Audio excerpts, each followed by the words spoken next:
सारी जिंदगी इंसान बस एक ही दौड़ में लगा रहता है। बैंक बैलेंस बढ़ाना है, प्रॉपर्टी बनानी है ताकि बच्चे सेटल हो जाएं। कमाल है ना। हम उस दौलत के लिए मेहनत करते हैं जो हमारे मरने के बाद हमारे ही बच्चों के दरमियान झगड़े और फसाद की वजह बन जाती है। लोग कहते हैं इतना नाम कमाओ कि मरने के बाद दुनिया याद रखे। अरे भाई, दुनिया के याद रखने से कब्र में एसी नहीं लग जाता। दुनिया 2 दिन रोएगी, तीसरे दिन बिरयानी खाएगी और भूल जाएगी। असली इन्वेस्टमेंट वो नहीं जो बैंक में पड़ा है, बल्कि वो है जो आपके जाने के बाद भी आपके खाते में करेंसी यानी नेकियां भेजता रहे। अब जरा हकीकत सुनिए और गौर फरमाइए।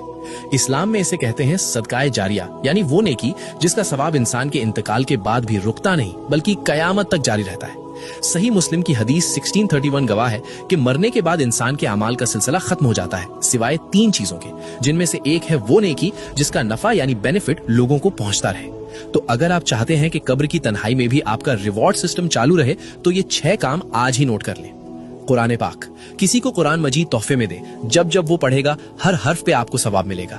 व्हील चेयर, किसी अस्पताल में मरीजों के लिए व्हील चेयर डोनेट कर दें। जब तक कोई लाचार या बीमार उसे इस्तेमाल करेगा आपका खाता चलता रहेगा। मस्जिद की तामीर में हिस्सा लें, ईंट रख दें या पंखा लगवा दें, ये अल्लाह का घर है, यहाँ इन्वेस्टमेंट कभी डूबती नहीं। पानी का इंतजाम, कोई कुआं खुदवा दें, बोरवेल लगवाएं या किसी पब्लिक जगह पे वाटर कूलर रख दें। जब भी कोई इंसान, परिंदा या जानवर अपनी प्यास बुझाएगा आपकी रूह को ठंडक मिलेगी।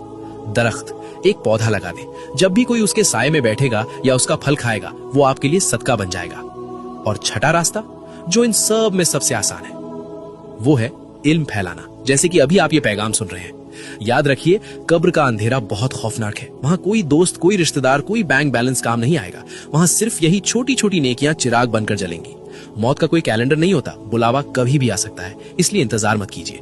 ये छठा काम अभी करें। इस पैगाम को अपने मुस्लिम भाई बहनों तक पहुंचाएं। अगर आपकी वजह से किसी एक ने भी इनमें से कोई एक नेकी कर ली तो सोचिए आपकी आखिरत का कितना बड़ा सामान तैयार हो जाएगा। आज आपने अपनी आखिरत के लिए क्या भेजा? कमेंट में अल्हम्दुलिल्लाह लिखें और शेयर जरूर करें।